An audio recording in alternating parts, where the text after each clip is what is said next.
Good evening and welcome to the Manteno Village Board meeting for Monday, January 6, 2025. I'd like to call the meeting to order, and if we could all please rise for a pledge of allegiance. Pledge allegiance to the flag of the United States of America and to the republic for which it stands, one nation, under God, indivisible, with liberty and justice for all. Roll call, please. Boyce. Here. Boudreau. Here. Dole. Here. Crockett. Geske. Here. Phillips. Here. We have quorum. Tonight, as always, we begin with the approval of the minutes. In everyone's packet, we've had the board meeting minutes from December 16th of 2024, and hopefully everyone has had the opportunity to review those. Are there any changes, additions, deletions, corrections? Seeing none, I'd accept the motion to waive the reading of the minutes and approve them as presented by the clerk. I'll make that motion. Motion by Boudreau. I'll second. Second by Dole. Roll call. Boudreau. Yes. Dole. Yes. Boyce. Yes. Geske. Yes. Phillips. Motion carries. Public participation tonight. The first speaker is Francine Fatima.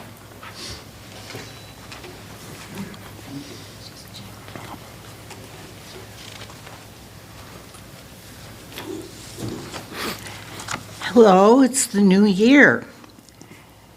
I'm Francine Fatima, a proud member of the Concerned Citizens of Manteno, the grassroots organization of residents who want the best for our village and who say no to Goshen. There's more. Well, it's January. And soon it's time for jolly old St. Nick to step aside until next December. So too, the holly. But I say, golly, what's left for us to wish for? Well, it's 2025 and no time for folly, which we have learned is to hold the pursuit of truth in contempt by choosing to make one's own path. That's been happening here in Manteno. So therefore, folly brings to mind idiocy, lunacy, madness, recklessness, stupidity. Surely not what we residents want for our village.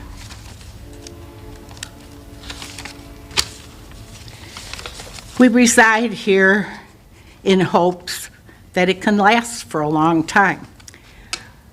So I say to you, Mayor Nugent and trustees, to stiffen your spines and show some love for your fellow man and rescind Goshen heavy industrial category. That would be a very effective New Year's resolution, and one that would be well received by the village residents. Thank you. Thank you. The next commenter is George Riker.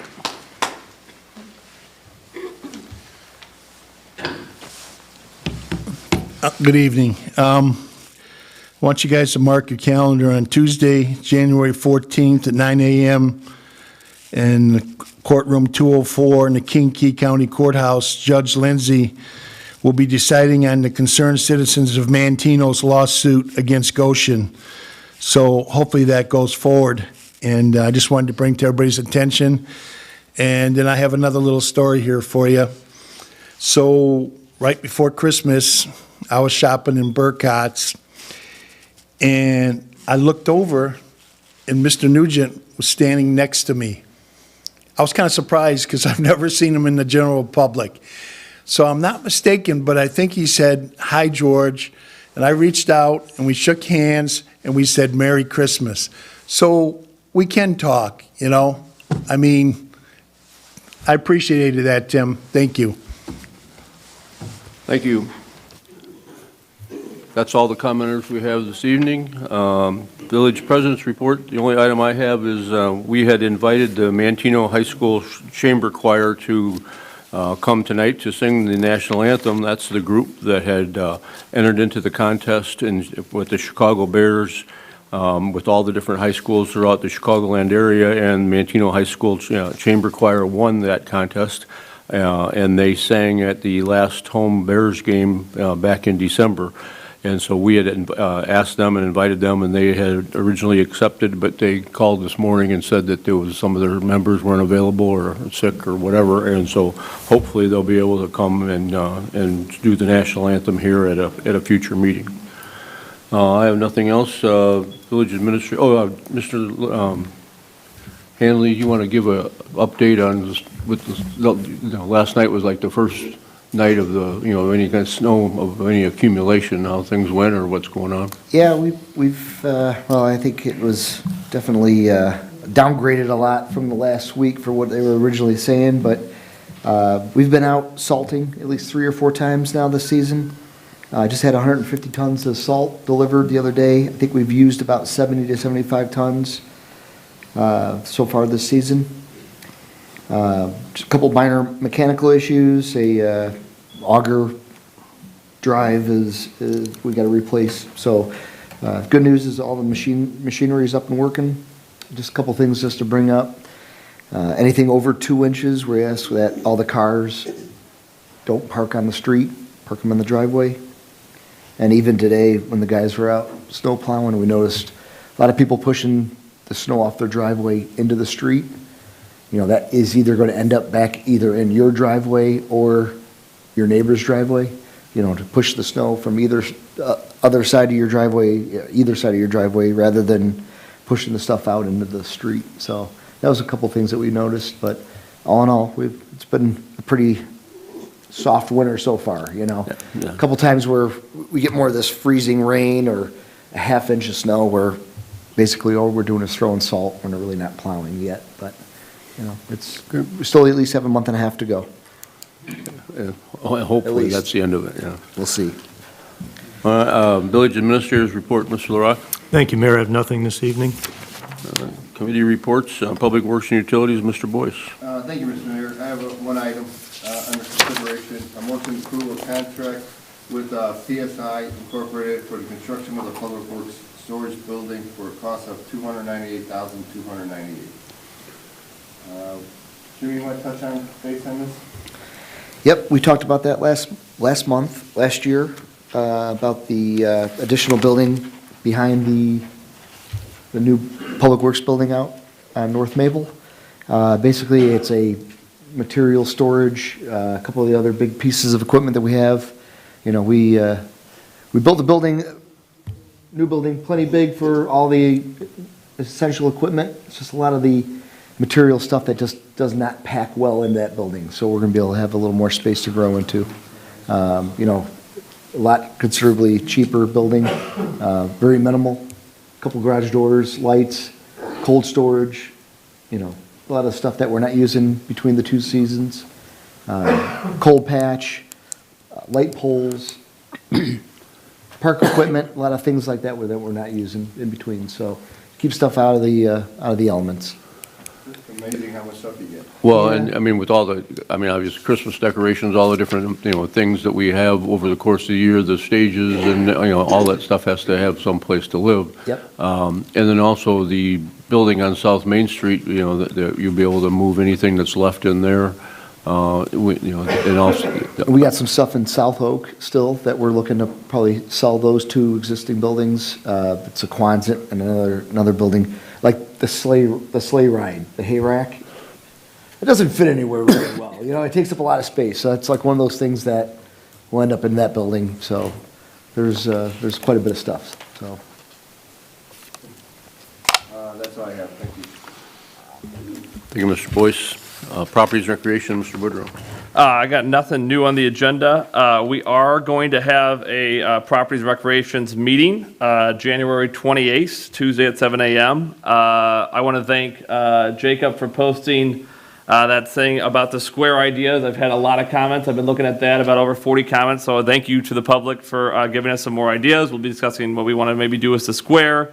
With that, plus other park updates. I went around and kind of looked at all the parks, so I have some ideas on kind of to improve overall with that. And then a resident reached out to me about maybe doing a partnership or some kind of agreement with the River Valley Special Recreation Association, so we'll discuss that a little bit more. I think it could be a good opportunity for some residents of this town. Thank you. Thank you, Mr. Boudreau. Public Safety and Health, Mr. Dole. Thank you, Mayor. I don't have any action items on the agenda. My next public safety meeting is Wednesday, this next Wednesday at 7 a.m. here in the Village Board room. Pretty much going back to what Jim had already talked about with our first significant snowfall of the season, it might be a good time to revisit our snow ordinance as it relates to parking on village streets. It shall be unlawful for a person to park a motor vehicle on any public street within village limits after a snowfall of 2 inches or more. It is advisable to remove your vehicle as soon as it begins to snow. This parking restriction shall be in effect for the entire village during any snowfall of 2 inches or more and shall remain in effect for a minimum of 24 hours after the snowfall ends and until the street in question is completely cleared from curb to curb after the snowfall ends. Excuse me. Any person found to be in violation of this section shall be subject to having the motor vehicle towed at the owner's expense and may further be subject to a fine not to exceed $200 or more for such offense. Also keep in mind that kids are walking down the street and the sidewalks, and to keep them off of the street, maybe you could have, because they're on their way to school, and catch the school bus, and to avoid them walking in the streets and not to walk through the snow, let's possibly hire maybe a young, ambitious child to shovel your sidewalks. They could use the money, and you could have your sidewalk cleaned, and it would be nice to keep that clean for the kids to walk down to the bus. You could be saving a child from one danger. And also want to mention the beautiful Christmas lights throughout town.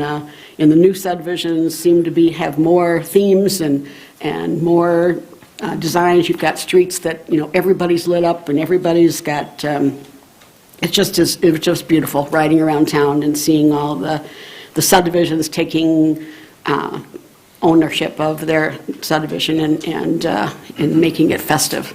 So it was a joy to see everybody do that.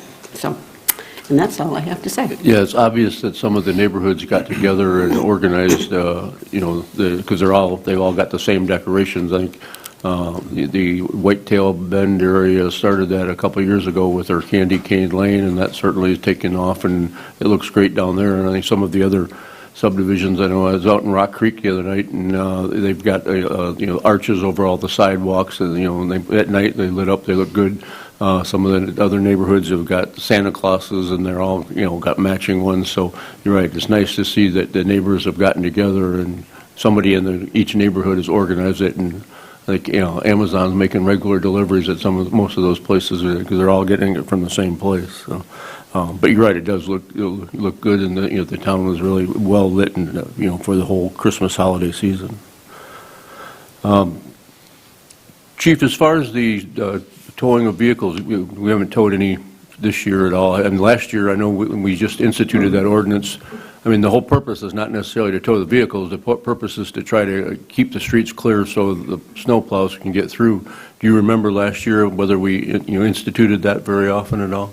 No, I don't think we towed a vehicle yet for that, and that's a last resort. We'll try really hard.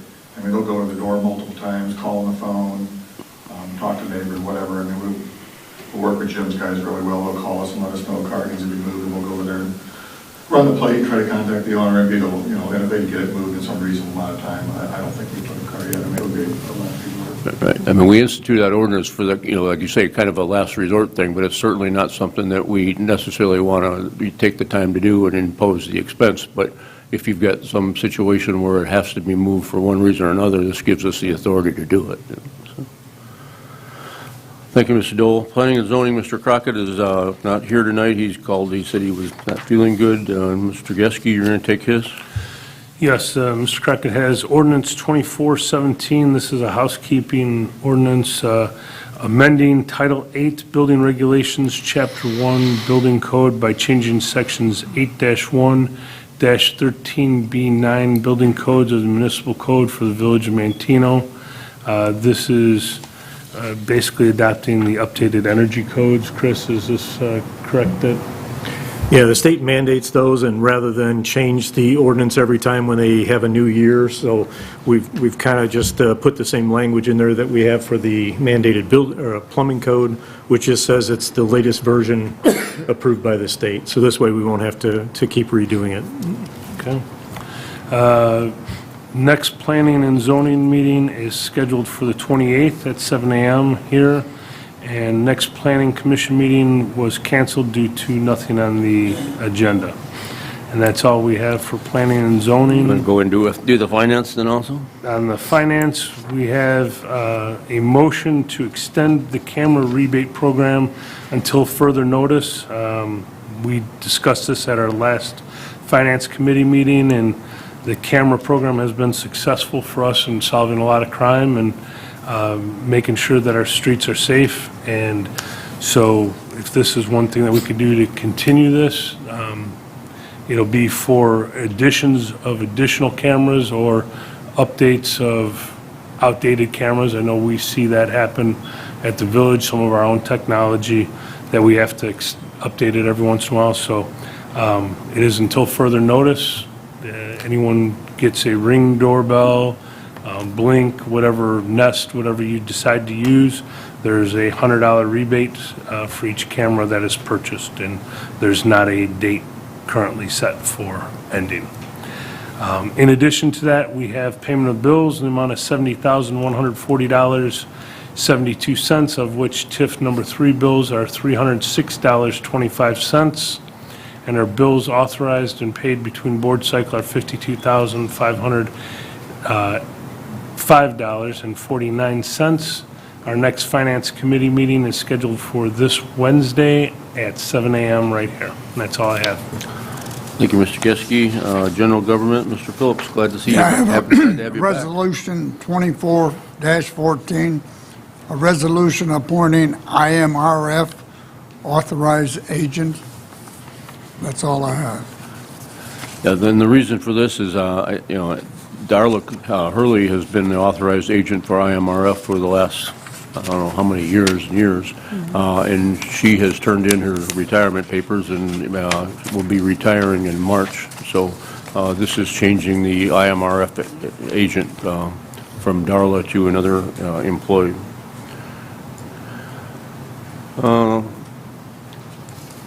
So the items that we'll be voting on the consent agenda are as follows. Under old business, we have nothing. Under new business, we have ordinance 2417, an ordinance amending Title 8 Building Regulations, Chapter 1, Building Code, by changing sections 8-1-13B9 Building Codes of the Municipal Code for the Village of Manteno. Item number 2 is a motion to extend the camera rebate program until further notice. Item number 3 is a resolution appointing an IMRF authorized agent.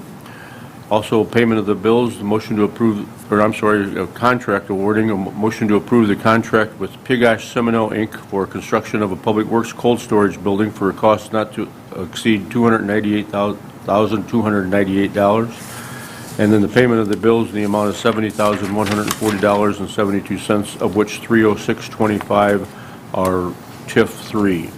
Are there any items on the consent agenda that need to be voted on individually? Seeing none, I'd accept a motion to take a single roll call vote on the question of passage of the agenda items as read. So moved. Motion by Geske. Second. Second by Phillips. Roll call.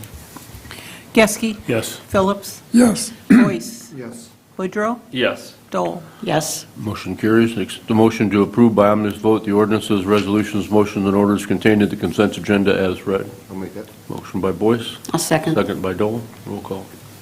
Boyce? Yes. Dole? Yes. Woodrow? Yes. Geske? Yes. Phillips? Yes. Motion carries. Comments? You have anything tonight you want to talk about, Mr. Boyce? No comments tonight. Thank you, Mr. Mayor. Mr. Boudreau? Thank you, Hanley, for reminding me. Just a reminder to everybody, the ice rink is open at Legacy Park if you want to go out and have some fun skating. Thanks. As long as it stays 25 degrees. Yeah. Looking at the extended forecast, it looks like it's going to be that way for a couple weeks. So, appreciate the job of Public Works today at every intersection. It looked like it was melting or whatever, so I know they were out early. I heard them going down streets and early in the morning, so, but that's, you know, they got to get out there to make sure everybody else gets out, because some people do leave before 8 o'clock in the morning, so appreciate that. Thanks to all you guys. That's all. Thank you, Mrs. Dolan. Mr. Geske? I have nothing. Mr. Phillips? Yeah, I'm very glad to be back to work, and I wish everybody a Happy New Year. Thank you. The only item I have is, I get questions a lot every year, is the Christmas lights. How long do we leave them on? We've kind of historically, the Public Works, spends a lot of time putting those lights up over the course of, after Oktoberfest and until the first week in December. And so when we lit them, leave them lit up all time, all during December, and we have historically kept those on through the whole month of January. So if anybody's got anything planned and they're wondering whether the Christmas lights will be continue to stay on, they will be on the whole month of January. And so anyone has any questions in regards to that, or why do they continue to stay on? Well, like I say, they really brighten up the town and make it look really nice. And once they're up there, it's nice to have them lit up. So the town will continue to stay lit for the whole month of January. I agree. It is beautiful. So it's a Hallmark moment. So. We hear that time and time again, that they say they're walking downtown Hallmark, which that's what that was the look we were going for. I have nothing further except the motion to adjourn. I'll make that. Motion by Boyce, second by Dole. Roll call. Boyce? Yes. Dole? Yes. Boudreaux? Yes. Geske? Yes. Phillips? Yes. Motion carries. Thank you very much for coming, for watching.